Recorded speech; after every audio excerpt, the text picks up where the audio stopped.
मायके से प्यार, दिल छू लेने वाली कहानी। मम्मी, ऐसे कैसे मैं साक्षी को मायके जाने से मना कर दूं? आखिर मायका सबको प्यारा होता है।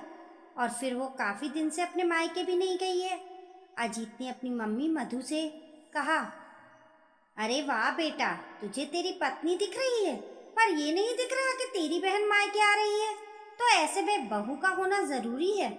मधु जी ने जवाब दिया, मम्मी, मैं वैशाली को आने से मना नहीं कर रहा हूँ। वैशाली आए, जब चाहे तब आए, ये तो उसका मायका है।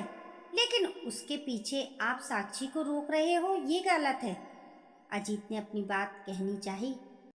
अच्छा, बहू चली जाएगी तो फिर घर का काम कौन करेगा? मुझसे तो अब काम नहीं होता। और वैशाली यहाँ आएगी तो क्या घर के काम में लगी रहेगी? ससुराल का भी करे और यहाँ भी करे, उसे भी तो थोड़ा आराम मिलना चाहिए। मधु जी ने कहा, अच्छा, तो आपको बहू इसलिए चाहिए कि घर का काम कौन करेगा? और तो कोई समस्या नहीं है ना? विशाल ने कहा तो मधु जी चिढ़ती हुई बोली, अब तू बात को गलत दिशा में ले जा रहा है। मम्मी, मैं कोई बात को गलत दिशा में लेकर नहीं जा रहा हूँ। मैं तो सिर्फ समस्या का हल निकालने की कोशिश कर रहा हूँ। अगर काम की ही समस्या है तो काम वाली बाई लगा लो। हम तो बाई अफोर्ड भी कर सकते हैं, इतनी क्षमता तो है हमारी। अजीत ने कहा, अच्छा, अब तेरी बीवी की सुविधा के लिए घर में काम वाली बाई लगा लूं? आज तक तो घर में काम वाली बाई नहीं लगी और अब भी नहीं लगेगी। यूं ही मैं हर किसी को अपने घर में नहीं आने दूंगी। मधु जी ने कहा, अच्छा, आपको इससे समस्या है तो फिर दूसरा काम करते हैं। पहले साक्षी 15 दिन मायके रह आएगी, उसके बाद 15 दिन के लिए वैशाली यहाँ आ जाएगी। दोनों का काम हो जाएगा। अजीत चुटकी बजाते हुए बोला, अच्छा, अब तू डिसाइड करेगा कि मेरी बेटी अब यहाँ कितने दिन रहेगी। वाह बेटा, मेरे जीते जी अभी तुम ये बातें कर रहे हो तो मेरे मरने के बाद उसको बुलाओगे ही नहीं। मधु जी और ज्यादा चिढ़ गई। मम्मी, चिट भी मेरी और पट भी मेरी। आप तो किसी भी तरह से खुश होना पसंद ही नहीं करती हो। आपको तो सिर्फ बहू को रोकना है, इसके अलावा और कुछ नहीं चाहिए। पर मैं साक्षी को जाने से नहीं रोकूंगा। अगर वो जाना चाहती है तो जरूर जाएगी। आखिर वैशाली को भी ऐतराज नहीं है। उसने खुद कहा है कि अगर भाभी जाना चाहती है तो उन्हें भेज देना। अब तो अजीत भी चिढ़ गया। मधु जी भी कहाँ चुप हुई, वो भी बोले जा रही थी। एक दूसरे को जवाब देते देते आखिर बहस बढ़ गई। इधर अजीत मुंह फुलाकर अपने ऑफिस रवाना हो गया, उधर मधु जी बिना नाश्ता किए अपने कमरे में आकर बैठ गई। पर घर का माहौल खराब हो चुका था। अब दिन भर के लिए इस माहौल को झेलना था तो साक्षी को, क्योंकि मधु जी तो मुंह फुलाकर बैठ चुकी थी। मतलब दिन भर वो धीरे धीरे कुछ न कुछ बड़बड़ाती रहेंगी और उनकी बड़बड़ाहट को सुनकर उसका दिमाग खराब होता रहेगा। और आखिर जब वो खुद ही जाने से इनकार नहीं कर देगी तब तक बड़बड़ाहट यूं ही चलती रहेगी। हर बार आखिर यही होता था। हर बार समझौता बहू को ही करना पड़ता था।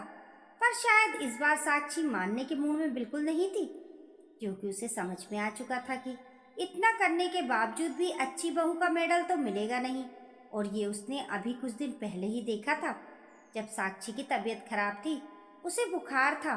हालांकि दवाई लेने पर बुखार कम हो चुका था, पर अभी भी कमजोरी तो थी ही।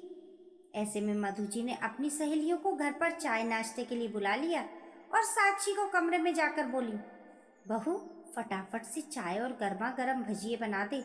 मेरी 2-3 सहेलियां आई हैं, तो थोड़ा जल्दी कर। ये सुनकर साक्षी ने कहा, पर मम्मी जी, मेरी हालत ठीक नहीं है। फिर भी आप? अरे, इतनी भी तबीयत खराब नहीं है कि 3 लोगों के लिए भी चाय नाश्ता नहीं बना सकती। मधु जी ने कहा, पर मम्मी जी, कढ़ाई के पास खड़ी रहूंगी तो ताप फिर से चढ़ जाएगा। साक्षी ने समझाना चाहा। अरे, कुछ नहीं होता, इतनी देर में कोई ताप नहीं चढ़ता है। जा करके भजिए बना दे। मैं अपनी सहेलियों के पास बैठ रही हूँ, उनको अपने घर बुलाकर रसोई में कैसे जाऊंगी? मुझे तो उनके साथ बैठना ही पड़ेगा। कहकर मधु जी अपनी सहेलियों के पास आकर बैठ गई। अब घर में मेहमान आ ही गए तो साक्षी को उठकर जाना ही था। जब साक्षी चाय नाश्ता बनाकर लेकर आई तो उसने मधु जी की बातें सुनी, जो अच्छे से उसकी बुराई अपनी सहेलियों से कर रही थी। और वो लोग भी मुंह पर हाथ रखकर मधु जी को सांत्वना दे रहे थे। सुनकर साक्षी को बुरा तो लगा, पर उसने कुछ कहा नहीं। जब शाम को उसने अजीत को ये सब बातें बताई तो अजीत ने कहा, तुम्हें ही अच्छी बहू बनने का शौक चढ़ रहा है। क्या जरूरत थी बीमारी में उठकर उनके लिए नाश्ता बनाने की? मना कर देती। वो बड़बड़ाती हैं और तुम उठकर काम कर देती हो, तो उनको पता है कि बड़बड़ाने से मेरा काम हो जाएगा।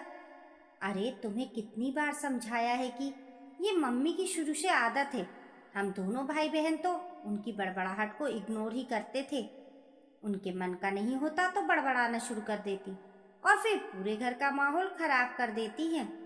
आखिर अजीत से भी उसे ही डांट पड़ गई। एक तो कढ़ाई के पास खड़े होकर काम करने से ताप बढ़ गया और ऊपर से डांट पड़ गई। ये देखकर साक्षी ने भी डिसाइड कर लिया कि अब वो अपनी सास के बड़बड़ाने पर कोई भी काम नहीं करेगी। आखिर काम करो चाहे मत करो, बुराई ही मिलनी है तो फिर खुद को परेशान करके क्या फायदा। पर अब तो उसे मायके जाना ही था। इधर साक्षी नाश्ता लेकर मधु जी के कमरे में देने गई तो वो तुनकते हुए बोली, मुझे नहीं करना ये नाश्ता, तुम ही कर लो। दोनों पति पत्नी को मेरी बेटी चुभ रही है जो उसके मायके आने के दिन डिसाइड कर रहे हो। अभी ये हाल है तो बाद में पता नहीं क्या होगा। तुम दोनों ही पेट भर के खाओ खाना, मैं तो भूखी ही रह लूंगी। मधु जी को लगा था कि साक्षी उन्हें मनाएगी, पर उसने खाना टेबल पर रखा और वापस मुड़ते हुए कहा, नाश्ता यहीं टेबल पर रखा है मम्मी जी, आपको जब भूख लगे तो नाश्ता कर लेना। मैं जा रही हूँ मेरा सामान पैक करने। आखिर मुझे कल ही मायके रवाना होना है, मेरा टिकट हो चुका है। ये सुनकर मधु जी ने उसे घूर कर देखा, पर साक्षी उन्हें नजरअंदाज करते हुए अपने कमरे में रवाना हो गई। अब मधु जी की बड़बड़ाहट और तेज हो चुकी थी, जो उसके कमरे तक पहुंच रही थी, पर उसने ध्यान ही नहीं दिया। आखिर ऐसा करते करते 1 घंटा निकल गया, लेकिन साक्षी मधु जी के पास उनके कमरे में नहीं आई। ये देखकर वो और ज्यादा चिढ़ गई। भूख तो उन्हें लगी रही थी, पर नाटक के चक्कर में उन्होंने खाया नहीं था। आखिर अपने आप ही उठी और नाश्ता लेकर उन्होंने नाश्ता किया। नाश्ता कर लेने के बाद रसोई में बर्तन रखने गई तो सिंक में बर्तन भी जानबूझकर जोर से पटक दिए, जिसकी आवाज बाहर तक आई। लेकिन ये क्या, साक्षी ने तो अभी भी कुछ रिएक्ट ही नहीं किया। जब वो रसोई से बाहर निकली तो रसोई का दरवाजा भी जोर से पटकते हुए आई और फिर घूर कर साक्षी के कमरे की तरफ देखा, पर साक्षी तो आराम से सामान पैक कर रही थी, जैसे उसे कुछ सुनाई ही नहीं दे रहा हो। पूरे दिन मधु जी जानबूझकर ऐसी हरकतें करती रही कि साक्षी का ध्यान उनकी तरफ जाए और वो खुद आगे होकर मना कर दे, पर साक्षी ने एक बार भी कुछ नहीं कहा। वो तो चुपचाप में कामों में लगी रही, जैसे मन ही मन कह रही हो कि मम्मी जी मैंने भी इग्नोर करना सीख लिया है। तो इस बार मधु जी ज्यादा कुछ नहीं कर पाई, क्योंकि बेटा तो वैसे ही बहू के पक्ष में बोल रहा था और अब बहू ने भी इग्नोर करना शुरू कर दिया था। आखिर इतना सब कुछ करने के बावजूद भी दूसरे दिन साक्षी अपने मायके रवाना हो गई थी।